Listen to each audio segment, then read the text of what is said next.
Ah bon, on y est parti, bien sûr. Mon cher Com, merci de nous accueillir. Et je vous en prie, plaisir. C'est un plaisir, tu clôtures notre dernier... Le grand voyage. Notre parcours, c'est ça, sur 2 jours. Écoute, présente-toi s'il te plaît. Du coup, je m'appelle Com, j'ai 34 ans et je suis honneur de CrossFit Poitiers.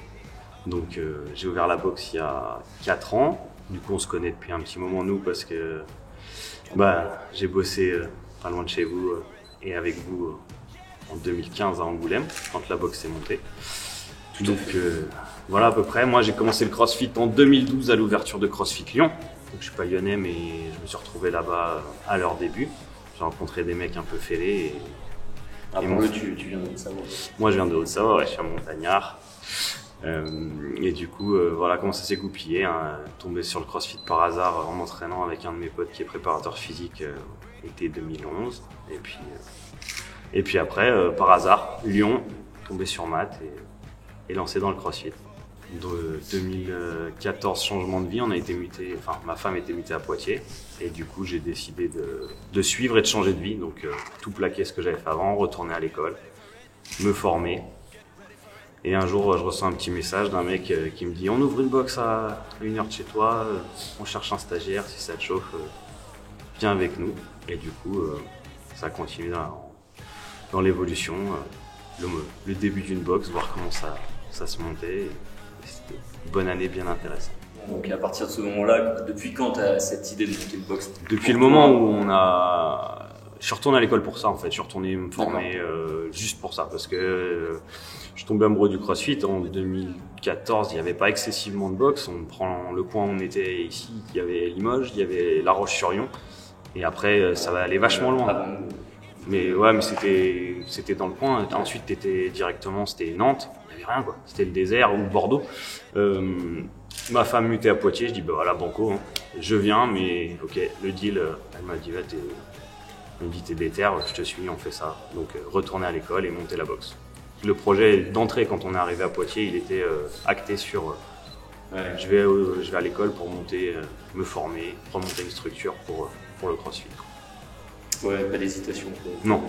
Tu t'es pas dit est-ce que je vais coacher dans une box à côté ou quoi que ce soit? Non, moi je voulais faire du CrossFit. Je pense que c'est les valeurs qui ont été inculquées au départ. Quand je parle toujours de Matt et de Nico, c'est eux qui m'ont inculqué ce qu'était le CrossFit, les valeurs du CrossFit. Et du coup, moi je suis mordu de ça. Et je pense que sans ces valeurs, alors on a critiqué Greg pour plein de choses, mais il a mis la méthodologie en place et tout ce que je connais aujourd'hui. Et du coup, il n'y avait aucune question de faire du cross-training ou du pseudo autre chose. Je voulais faire du CrossFit.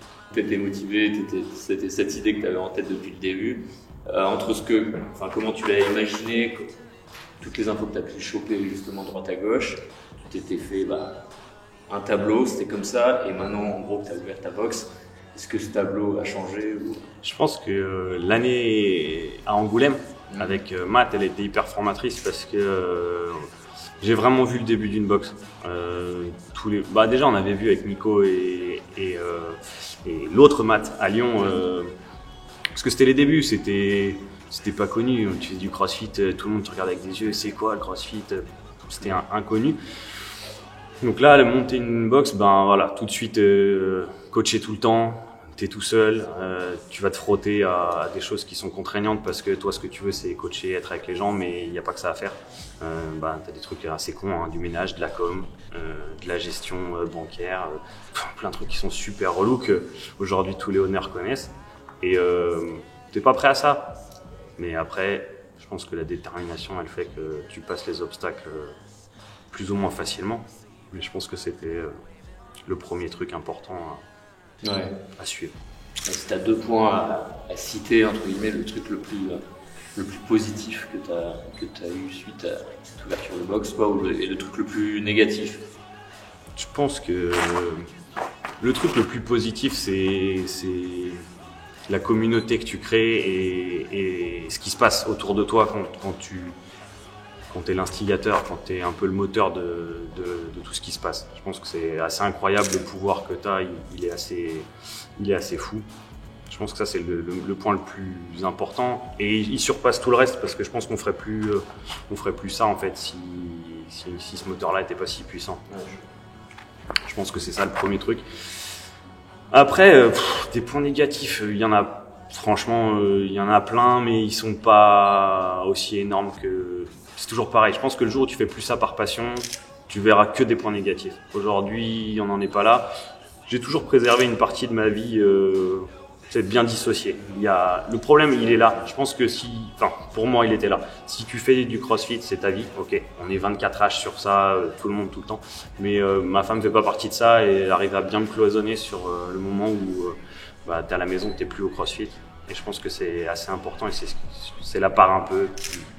Quand tu reçois des messages à minuit qui te cassent les couilles le samedi soir. Vie privée, je pense que ça c'est le plus. Voilà, c'est toujours, ça part jamais d'une mauvaise action, mais t'as 200 personnes, t'as pas 200 messages, mais c'est la partie qui fait que je pense que ça t'impacte le plus aussi. Mais c'est le retour de.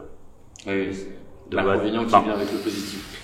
Voilà, je pense que sur ça je suis assez d'accord. Justement, quand tu as ouvert ta box, tu as commencé avec quel type de matos? Quelles ont été tes évolutions? Quelles étaient tes priorités?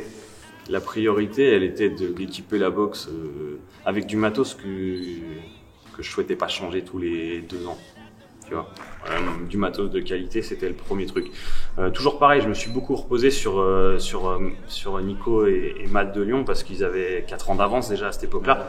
Et du coup, je leur ai beaucoup demandé conseil. Ils m'ont dit, écoute, nous on a fait plein de trucs et achète du matos de qualité, on a investi chez eux. Eux, ça fait 4 ans, ça n'a pas bougé, il n'y a rien qui est. Donc, c'était le premier truc. J'ai préféré, je dis toujours non, mais j'ai préféré investir un peu moins de matos, mais de meilleure qualité, histoire que on pose tout et tu vois qu'aujourd'hui les barres sont d'enfer, vont toujours bien, la cage n'a pas bougé. Donc c'était mon premier choix, un peu moins et de meilleure qualité. Et tous les ans, bonne année la première année, cool, on a un peu de marge, on remet dedans. Et tous les ans on a fait ça, on a réinvesti au fur et à mesure. Toujours pareil, privilégier la qualité à la quantité. Et après, les derniers temps, on a investi sur des trucs un petit peu plus fun, moins utiles tous les jours, mais des Atlas Stone, du Strongman, un peu d'évolution pour que ce soit cool. Des petits fûts de bière. Des petits fûts de bière bien lestés. 2-3 trucs qui correspondent bien à l'image qu'on a aussi. Ton staff, ton encadrement, la façon de coacher, comment tu as évolué là-dessus. Voilà. Je suis tombé sur c'est un mec que j'avais rencontré, mon coach, mon grand coach, mon acolyte, diront les autres, Kenny. Je suis tombé sur lui en arrivant à Poitiers en fait. Je l'ai rencontré par hasard dans une autre salle. Et le jour où j'ai ouvert la box, le mec était là pour être un des fondateurs. Un gars qui faisait 12 boulots, il faisait 22 trucs, mais il était toujours à l'heure le midi, il faisait ses WOD, il est terminé, il coach, c'est un mec qui joue au niveau en bas. Et on a tout de suite accroché une grosse alchimie et c'est un mec qui s'est toujours investi dans la vie de la salle sans contrepartie, sans un demandé, jusqu'au jour où je lui dis mais mec, t'as ton level 1, t'es comme moi, ça te dit de venir. Ah ouais. Et voilà. Et il a pris une part là-dedans. Et aujourd'hui, c'est le mec sur qui je peux me reposer. Et j'ai pris le parti d'avoir moins de monde et qu'on soit 2 et que pour l'instant ça marche bien à 2. Là, on a un petit jeune qui arrive et qui en veut grave et du coup, on va pouvoir bien se reposer sur lui aussi. Et voilà, l'évolution, je pense qu'elle va être un peu plus grande à partir de maintenant. Je pense que tes coachs, c'est ce qui représente l'esprit de ta boxe et qui fait que ça marche ou ça marche pas. C'est des valeurs que tu transmets. Je pense que si tu partages pas les mêmes valeurs, si t'as pas le même sens des responsabilités, ça marche pas. Ouais, je suis d'accord. Tes horaires, tu arrives à coacher, enfin tu coaches combien d'heures? J'en ai aucune idée de combien d'heures je coach. Allez, vas-y, toi après. On va dire, j'ai même pas, je pense qu'il y a 40 ou 50 heures de WOD par semaine. On va dire, on est moite-moite quoi. On doit faire 25 chacun. On va dire qu'on s'est approprié des matinées de repos, des jours de. Tu vois, on a fait un planning, histoire qu'on soit pas là tout le temps. Mais après, pour l'instant, on est tous les deux dans le kiff d'être là et de donner beaucoup de services et de faire grandir cette communauté parce que c'est important et que ça passe beaucoup par nous, je pense. Donc on est vraiment sur ça. Donc là, à 3, on va pouvoir remettre un petit peu plus de souplesse sur les heures de coaching. Mais j'ai fait ce boulot pour coacher, pas pour être gérant ou de quoi que ce soit. Moi, ce que j'aime, c'est le contact avec les gens. Je gueule un peu, je suis chiant, mais c'est aussi ce qui fait que c'est cool.